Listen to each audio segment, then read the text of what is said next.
दोस्तों, आजकल समय चल रहा है आलू का।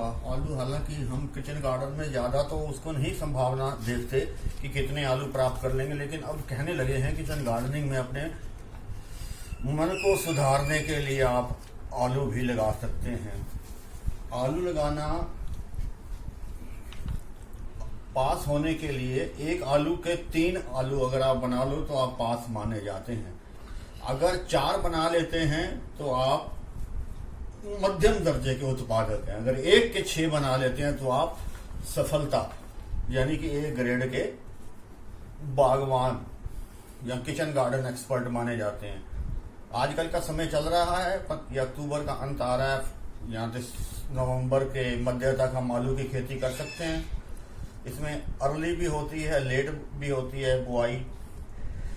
ये पुर्तगाल से भारत के अंदर जो आगे है, इसमें पहाड़ी किस्में अलग हैं, पहाड़ी क्षेत्रों के लिए, और हमारे देश के लिए अलग हैं जो नीचे मैदान हैं, और उत्तर पूर्व देश के इलाकों के लिए अलग हैं, उत्तर पश्चिम के लिए इलाके के लिए अलग हैं। अब हमारे देश के अंदर जो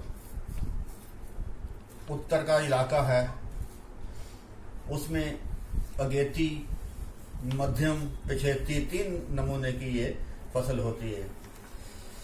कुफरी अशोका, कुफरी चंद्रमुखी, अगेती है, मध्यम में कुफरी आनंद है, चिपसोना 3 है, चिपसोना अलग है। तो इस प्रकार से किसान लोग इसकी खेती करते हैं। हम तो खैर कहीं व्यापारिक रूप से तो खेती करते नहीं, जो हमने इसका बीज प्राप्त करना हो। भारत में सबसे बड़ा सेंटर इसका शिमला में है। प्रादेशिक केंद्रों में ये उत्तर प्रदेश के मोदीपुरम और ग्वालियर में स्थित है, मध्य प्रदेश की। तो इसको बीज जो होता है, आलू का बीज कोई अलग से बीज नहीं होता, ये खुद जो होते हैं बताते खुद ये आलू होता है। कोशिश ही होनी चाहिए आलू का जो होता है वो 30 ग्राम से ज्यादा ना हो। आप बड़ा आलू भी कर सकते हैं, जैसे मैंने बताया 1 के 6 करने के लिए आपको A ग्रेड सर्टिफिकेट मिलता है। तो आपके लिए गमला भी उस समय बड़ा होना चाहिए। मिनिमम गमला 10 इंच से छोटा तो कतई नहीं होनी चाहिए। अगर किसी ने आपको पास कोई जगह है छोटी सी, वो टेरेस की या जमीन पर, तो खैर कोई बात ही अलग है, वहां पर तो क्यारी कर सकते हैं। तो इसके अंदर भी काफी सारे बीमारियां भी आती हैं, इसके अंदर कीट भी लगते हैं। हैरानी की बात यह है कि हर किस्म का आलू खाने का अलग होता है, चिप्स का अलग होता है, और जो फ्रेंच फ्राई का आलू होते हैं वो अलग किस्म के होते हैं।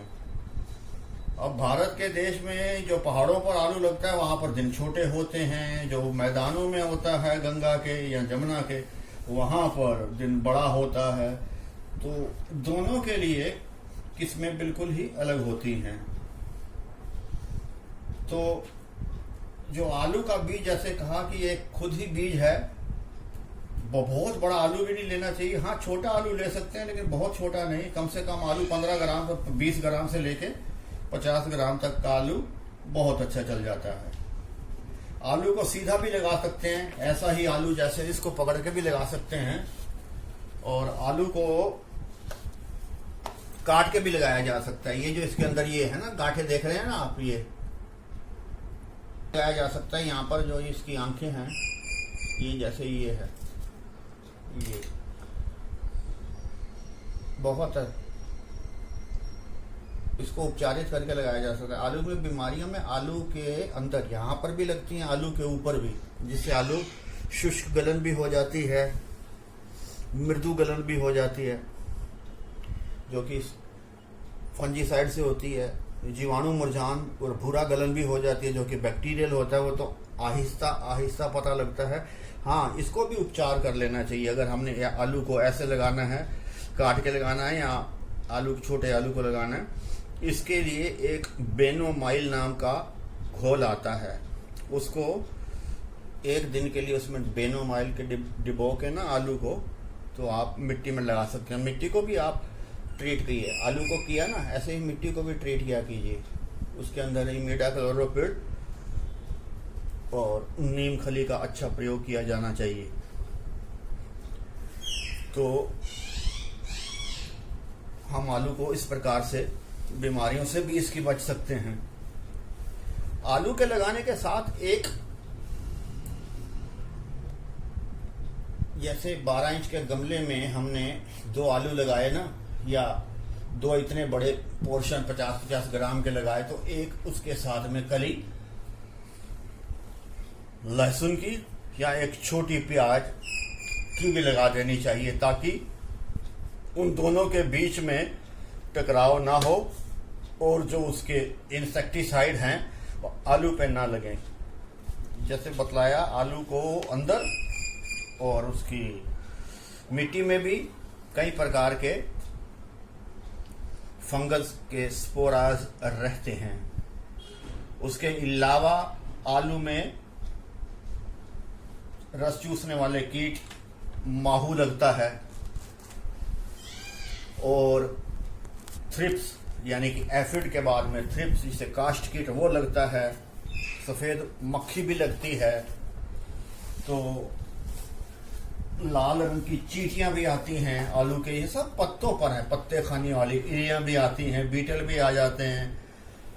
आलू को नुकसान पहुंचाने वाले कीट, इसमें आप इमिडाक्लोरोपिड, डाइमिथियोट, क्लोरोपाइरीफास, इस प्रकार के कीटनाशकों का उपयोग कर सकते हैं और कीटाणुओं को भगा सकते हैं। इसके अंदर बीमारी में तो वैसे मैंने बतलाया है कि शुष्क गलन भी लगती है, बैक्टीरियल सड़न भी होती है, और शुष्क गलन जो कि बैक्टीरियल से भी हो सकती है, मृदु गलन जो कि फंगस से भी हो सकती है। इन दोनों की कैरेक्टरिस्टिक्स अलग से होते हैं। इसके अंदर अर्ली ब्लाइट और लेटर ब्लाइट यानी कि अगेती और पछेता झुलसा, ये इसके बड़े खराब रोग हैं। सारे के सारे पौधे के ऊपर जो पत्ते लगते हैं ना, जैसे जिसे हम पोटैटो वाइन की तरह कहते हैं, तो वो सारे अगर आपकी पौधशाला के अंदर या पौधे में आपके पत्ते सड़ जाएं या गल जाएं ना, तो आलू के ऊपर भी असर पड़ता है, क्योंकि खुराक तो जो आलू है वो उन्हीं के मार्फत ले रखा था, नीचे जीव पल रहा होता है, ऊपर से वो क्लोरोफिल और दूसरी प्रकार की क्रियाएं कर रही होती हैं। तो झुलसा नाम के चीज को बचाने के लिए ना मैनकोजिब का छिड़काव करना चाहिए। अब इसके अंदर क्या होता है, झुलसा जब हो जाता है तो जैसे जले जले पत्ते होते हैं आलू के, वैसे हो जाते हैं। मैनकोजिब उसमें सबसे कामयाब दवाई डाली गई है।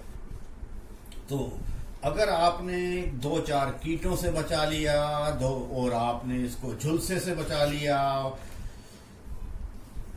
गलन के रोगों से बचा लिया, तो आप ये जो गलन की बीमारी है ये भी मैनकोजिब वगैरह से ठीक हो जाती है।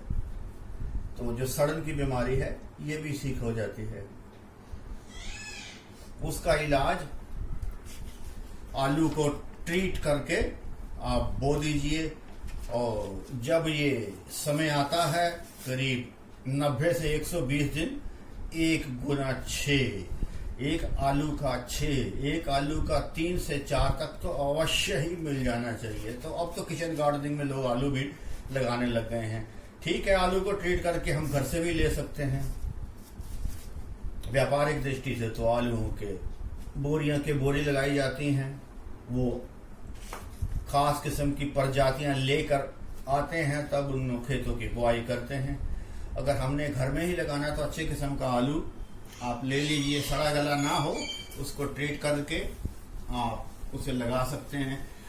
पानी के लिए इसमें ज़्यादा खड़ा नहीं होना चाहिए। जब पानी सूख जाए तो इसके अंदर वो करनी चाहिए। रह गई वो इसकी खुराक, तो देखिए जब एक का 4 जीव बनते हैं तो जाहिर है नाइट्रोजन यानी कि NPK की अच्छी इसके चाहिए होती है। इसके अंदर जब ज्यादा होता है तो एक हार्मोनिक यानी कि एक इनके रेगुलेटर कह लीजिए या उत्पादन बढ़ने की दवाई कह लीजिए, प्लेनोफिक्स, और हर चीज में काम आती है। फूलों को स्थिर करती है, उसके बाद में वो फल भी बन जाते हैं। हालांकि आलू तो नीचे ही बनते हैं, लेकिन उसकी जो वानस्पतिक वृद्धि है वह जमीन के ऊपर ही होती है। अगर देखते में कम होती है तो हम 1% जिसे बोलते हैं DAP, उसका भी छिड़काव कर सकते हैं, या किसान लोग तो यूरिया का भी कर लेते हैं, हम अलग से वो नहीं ले पाते हैं। किचन गार्डनिंग वाले डीएपी और एनपीके का सहारा लेते हैं, तो अच्छी तरह इसमें खाद डाल लेनी चाहिए और कोशिश करना हर महीने में डाला जाए, क्योंकि इसके अंदर आलू से आलू का निर्माण होता है। उम्मीद है आपको आलू पर जानकारी जरूर अच्छी लगी होगी। आपका बेशकीमत समय दिए जाने पर बहुत धन्यवाद। नमस्कार।